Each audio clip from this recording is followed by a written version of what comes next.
Hello and welcome to the match reaction show here on the Rangers Rabble. My name is Martin Douglas and I am joined today by Scott Kennedy. Scott, how are you? Fantastic. Also joined by my fellow co-host Derrick. Derrick, my friend, how are you? Absolutely superb, Martin. How's yourself? I'm absolutely superb now. Obviously here to discuss Rangers 1, Celtic 0.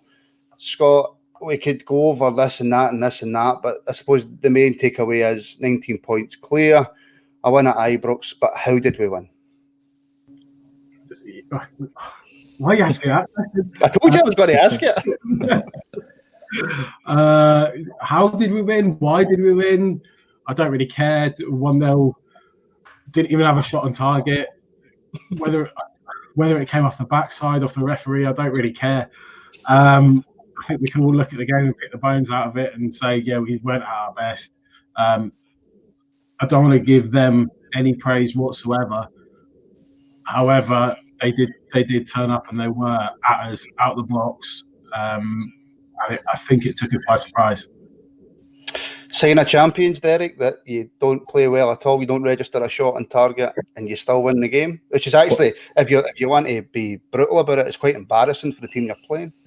100%, and you know what it is? It takes the legs away from them as well. You know, I'm trying not to be cheesy and rub it into people here, but for them to outplay us for the majority of the game and come away with 0 is absolutely fantastic for the psychology of our team.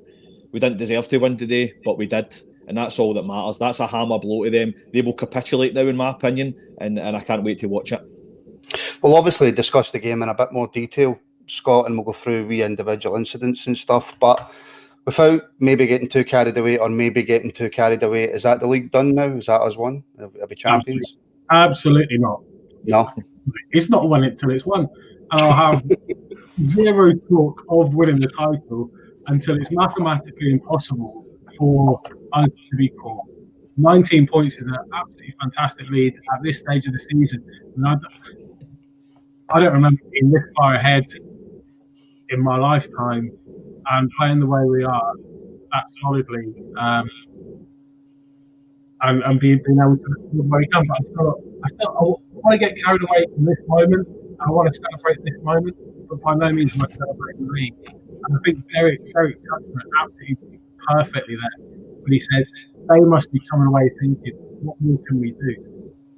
Interestingly, when we beat them at Parkhead, right, we were the better team. I think they had more of the ball because we let them have it.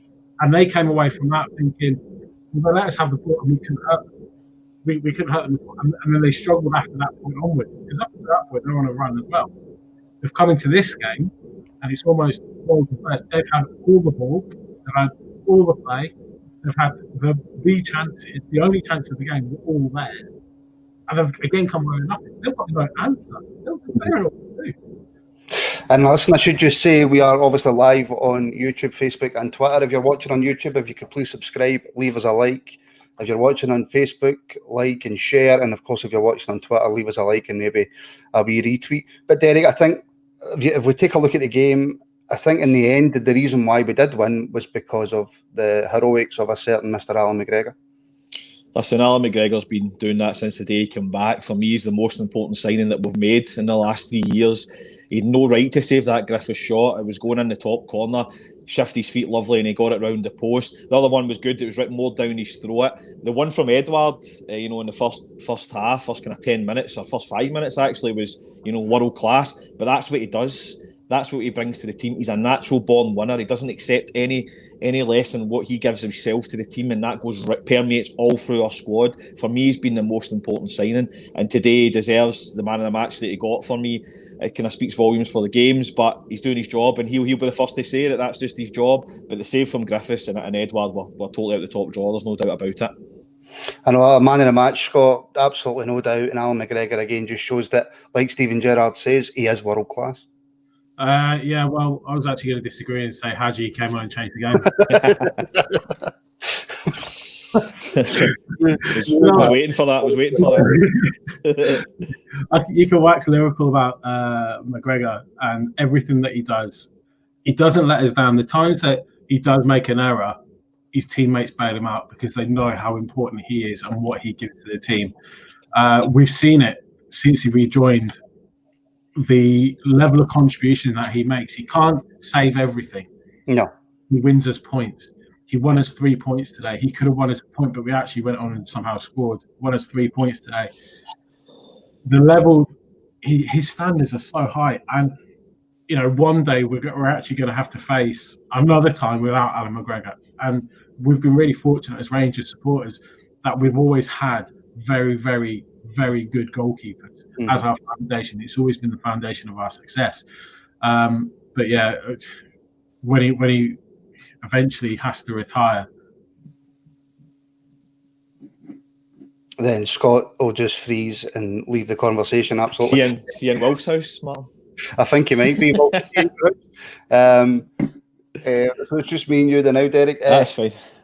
Obviously, the big question at the start of the game, well, the only question really was who's going to start, Balogun or Hollander. And I think obviously, if you look, hindsight's 2020, but Balogun, right decision. So yeah, I was disappointed not to see Hollander start, but you have to take your hat off to Gerrard. He got it spot on. He'd obviously had an inkling that they were going to play 2 up top for me, and he obviously they played that last few, and he marked his areas really well. They tried to get in behind a couple of times with his pace, got him back in there. He defended his box, which I've criticised him for really well. Apart from the first kind of 10 minutes, they didn't really get in behind us that much. It was shots from distance, so you have to give credit to Gerrard. He knows the players more than anyone, and he's got the team spot on for me today, or the defence spot on for me. Yeah, I have to say, I think the reason that he probably chose Balogun over Hollander was the fact that Balogun's played a lot more games than Hollander. He's obviously got a lot more match, and the pace is Derrick for Balogun, which it showed today. It saved us a couple of times. Now, listen, I'm delighted for him. He's never let us down. I just prefer Hollander because I'm like a more old-fashioned kick the ball away defender. But listen, Balogun was superb. He was up there for the man of the match for me, and he's a good foil for Goldson with that pace in behind. There's no doubt about it. And there you go, Scott's back with us. He's not talking about yet. We're just talking, Scott, there about the Balogun over Hollander and how it turned out. And like I said to Derek, hindsight's 2020, but how it turned out to be the right choice. Yeah, I think he coped with the movement and threatening behind of Griffiths and what's his name, Edouard, very, very well. I think the thing about Balogun is he gives me the heebie-jeebies, but he's got an excellent recovery. He's very, very quick to make amends for his mistake, and I suppose that does help. And he did have a fairly solid game. I'm hesitant to say too much because I didn't think defensively as a unit we were overall back great, but another clean sheet. No, absolutely. And we've got a wee comment for Aldo. 2 McGregors were class today. There you go. I just thought I'd throw that in. But listen, love it. First half, Derek. Let's try and be as honest and as impartial as we possibly can. That was dire. We were nowhere. We were absolutely nowhere. We couldn't put the 2 passes together. Our shape was all over the place. Now, credit to Celtic for forcing us to play like that. But for me, we didn't take care of the ball. So they could have been playing any formation they wanted to play. If we don't take care of the ball, we're going to struggle. That could have been the same against any team today. But listen, we stuck in there. The fact it was 0-0 at half-time, that gave me a bit of hope because they battered us, let's be honest. Maybe not as many clear-cut chances as they maybe should have, but they battered us in terms of possession, and it was 0-0. So if I'm Gerrard, I'm getting the team in and going, look, we've been rotten here. We've not done anything. The score is 0-0. If we lift this 10 to 15%, we've got a chance here. And that's exactly what we did in the second half. But the first half, they were the better team. As I say, they never capitalised. They weren't as clinical as we were, put it that way. Why were we so poor in the first half, Scott? Derek touched it there. We couldn't even keep hold of the ball. For me, yeah, it's really imperative that you actually look to find your man when you play a pass. And I thought we were quite lazy, and I thought we were quite arrogant with the ball, just simply passing it off just for the sake of passing. And I think when you look at us and our patterns of play, it can be quite predictable to read. So we didn't actually change anything up. We didn't, throughout the whole half, we still tried the same patterns. It was actually noticeable in the second half when Hadji came on and changed things.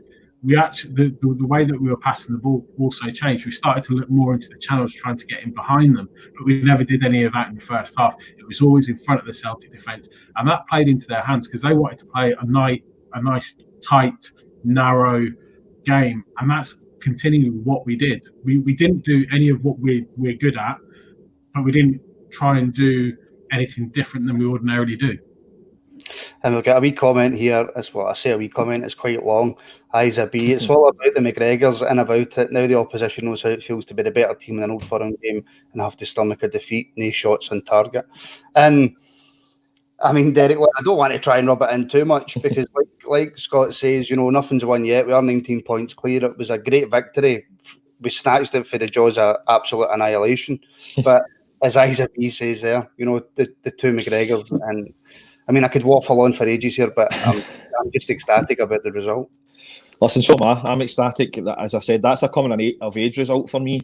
Although we've won 20 out of 22 it is now. That one, if we'd have dropped points today or lost, there would have been questions asked. We go to Pataudry next week. Then all of a sudden, if you drop points there and then they're back in it, the word hope for me is massive. It's been taken away from them now. We can only fling it away. There's nothing they can do to affect us now until March the 20th or something along the lines. We can go 22 points ahead next Sunday. That's what it's all about. And with this 8 days rest that we've now got, it's going to be key for the players. We have got to turn the screw now. We need 13 wins from the remaining games. That's the aim. Never mind them. Go and get 104 points, 105 points, whatever we can get to.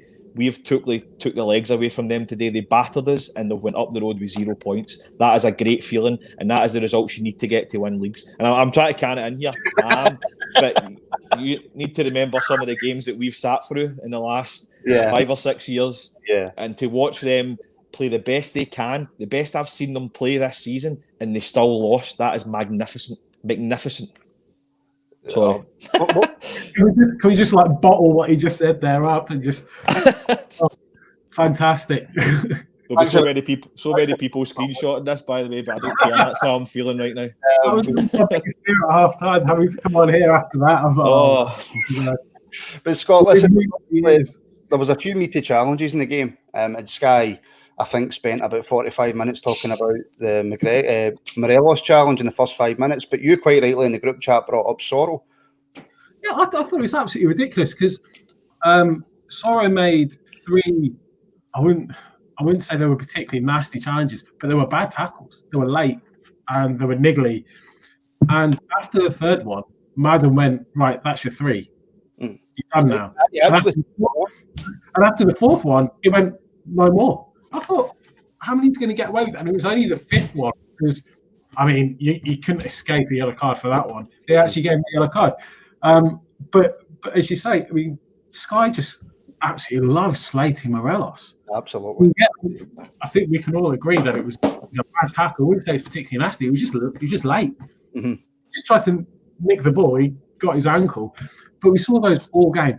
And what highlighted it for me was the reaction that they spent talking about Morelos and trying to work out how bad that was, bearing in mind it's the first 5 minutes of the whole phone game, compared to when Duffy came on and he did a very similar, but he also scissored Ryan Kent in the middle of the park. He's like, oh yeah, it's a yellow, brush it off. Yeah. Hold on, you're not going to spend 5 minutes analysing that one as well? Yeah, we'll come to that in a sec. We'll come to that in a wee sec. But in half-time, Derrick, and we've discussed it, look, we were terrible, but the performance was, I mean, if you want to be as harsh to say, pathetic. We didn't lay a glove on Celtic, so you were expecting a change at half-time, but were you expecting that change to be Roof? No, I would have took Roof off. I know we're talking about it before we came on this, but I would have probably took Roof off because Morelos is he can hold the ball up and he end up getting the guy sent off anyway.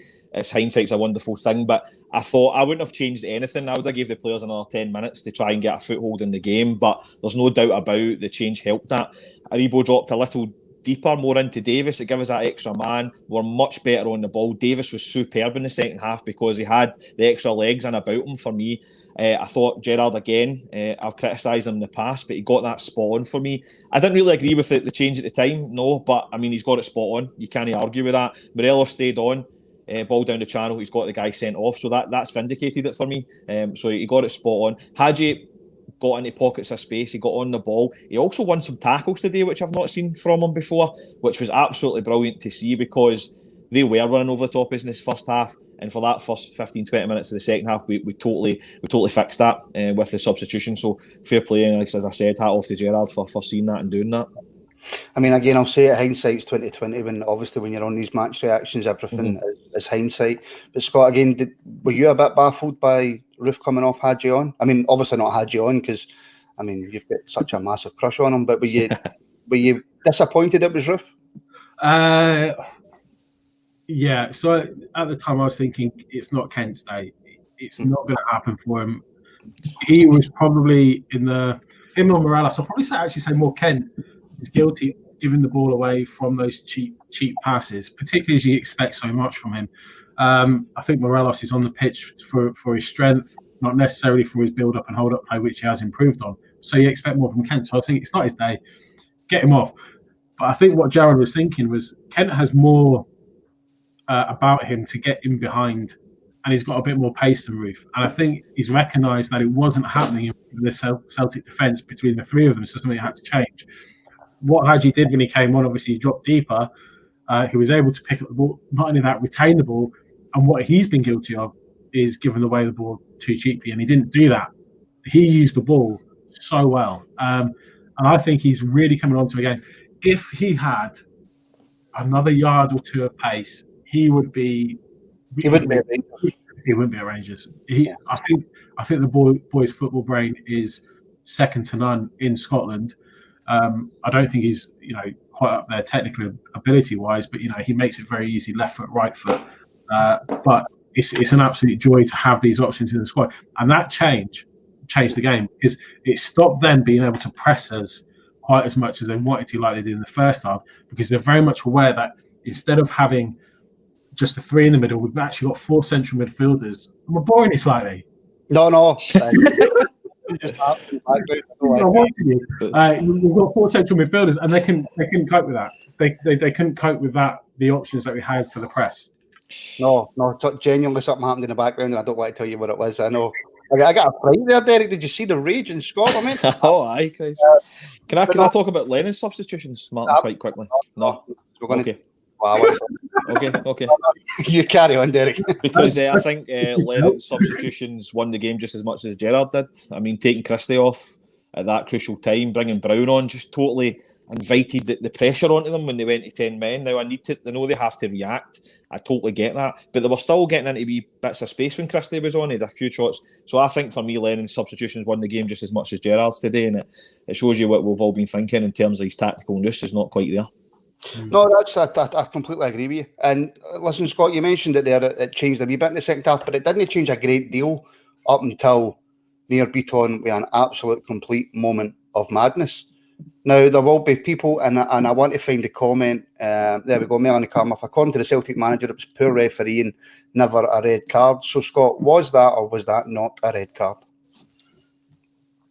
I don't know what game Neil Lennon's watching. I think did he want it to be in the penalty area and then rugby tackling for a red card? Genuinely, the way the ball was played, the natural course of the ball was going towards goal. Morelos had completely turned him. Beaton wasn't actually going to catch up with him. Aya was so far away, he wasn't going to get there in time. I think the point is, Morelos would have got there and he would have had a shot on goal, right? The position of where the ball would have ended up for him to have that shot, we're not saying he would have scored. And by the way that we were playing today, he probably wouldn't have had a shot on target. But for the fact that Beaton has inexplicably decided to rugby tackle him, yeah, it's a red card. It's a red card. I was screaming for it straight away. I mean, it was absolute lunacy. I don't know why he's decided to do that. Lunacy, but it's a red card. It was a crazy challenge, Derek, and one he genuinely didn't have to make. Yeah, I mean, they're so wide now. The ball's momentum's going into the box, so I've seen it again. I can see why it's a red card. But Morelos is going wide of the goal. He's going to have to get a good shot for there if he score. And he's not on the best of forms in finishing, so it was a mental decision for Beaton. And if Lennon's looking to blame the ref, he should look at his own player for me, because he should not be making that challenge so close to the goals in that situation. I mean, it's 0-0, and the way he pulled him down made it easy for the ref, in my opinion. It's a total professional foul, and he deserved to go. Lennon's obviously just looking for someone to blame that's not his own player. Well, I mean, it's who is it that said it? I can't find it in the comments. Always cheated, never defeated. Sounds about right. But then not long after that, Scott, the corner comes in. Aribo gets his head on it, and McGregor gets his shoulder on it, and it's 1-0. And I'm running about the living room like a daft wee 14, 15-year-old shouting.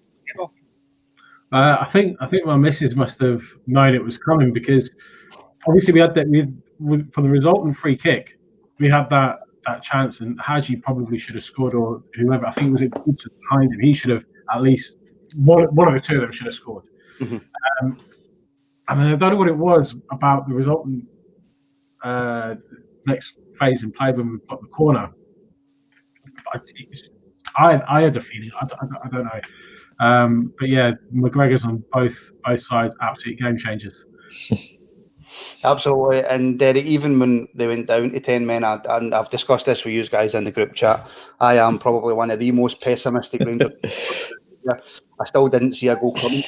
I think more so the reaction I had to the goal was just sheer relief. Yeah, same for me. I did go crazy for about 30 seconds and end up back on the couch with my head in my hands. You always think we've been scarred before by last-minute goals from Celtic all throughout our history.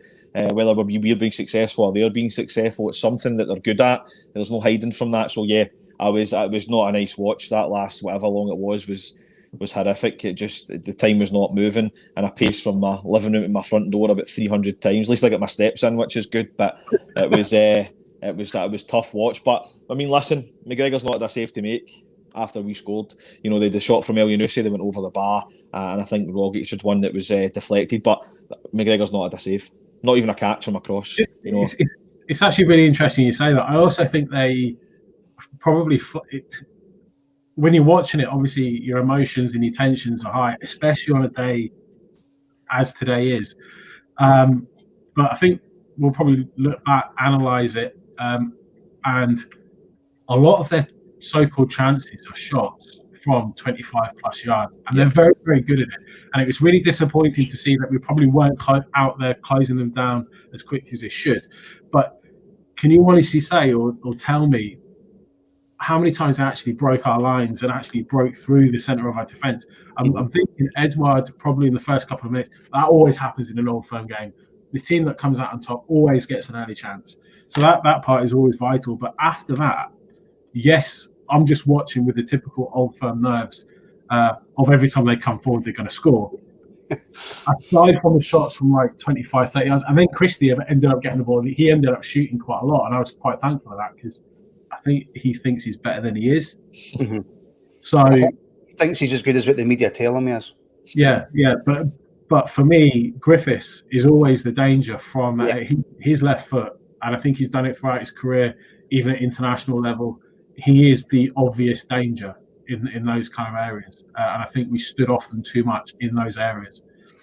No, I completely agree with you, Big Griffiths. I've said it for years now that, you know, an on-form and fit Lee Griffiths is one of the best strikers in the league, and he's one that absolutely should be feared. And actually, Derrick, that's a good point Scott makes, and I think we should take the time to congratulate our defence, because they were put under a lot of pressure today simply because we couldn't pass the ball 5 yards and we were giving the ball away. And I thought the defence were absolutely magnificent.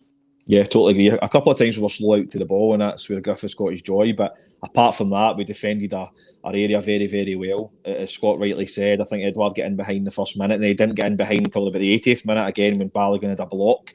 But listen, Edouard's a good player. You know, he's going to get chances, but for 90% of the game, everything was in front of us, and that's what you're taught as a defender. Nothing in behind. Make sure that you defend your box and keep your lines. And I thought we were so organised in defence. Slightly up the park, maybe not so much in the first half, but, you know, defence kept their line. Thought Tav and Bonner really pitched into it as well today, going back the way. They didn't have their best days going forward, but we're a solid unit now. We've lost 5 goals in 22 games. That's not an accident. We have worked on that for the last couple of years. We've added the correct players at the right times, and, you know, we're looking strong. Celtic now have to be at their best to beat us, and now they've done that today and they've still not beat us. That's how robust we are now, and it's a sign that we're going to do well this season as long as we keep going in the trend that we've set. Oh, how the tides have turned, eh? There's only one other thing really I'm supposed to speak about, and Aldo McNaught, Duffy on Kent was disgusting. Now, Scott, I'm not 100% sure if it's a red. I've only seen it once. But your opinion on the Duffy challenge, and who I must say, when he came on, had an absolute Shane Duffy performance. I would put it in the category of a yellow and a half, yellow and 3/4. It was a really bad tackle. And he could have seen red. If it was given red, it would have been harsh, particularly. I think we've got to have all firm allowances. But Shane Duffy himself, I mean, I've got pals who support Brighton, and obviously naturally they're thinking he's going to come up and he's going to come up to Scotland and absolutely strong. And everyone, especially the so-called experts in the media, they think so. But no one actually watched Shane Duffy play. He is absolutely brilliant in the air. He is so commanding. You know, they were throwing balls up to him in the box. He was in our box when he was playing centre forward for a minute. He was winning those. Ball at his feet, the Brighton fans will tell you, not so good. What does Celtic need? They need a ball playing centre back. Square pegs, round holes. It just wouldn't work. And it really demonstrated that when Celtic needed composure, Shane Duffy at the back, bringing the ball out, because Christopher Ayer is excellent at that. Shane Duffy. So thankfully, he was on the park, and I hope he's on the park for the next one, next one. I know, I felt really comfortable when I seen him coming on, to be brutally honest with you. But Derrick, for you, red card, yes, no, maybe? No, I think I agree with Scott. I was shouting for it at the time, but when I seen it back, it was a bit of a naughty one, but probably just a yellow.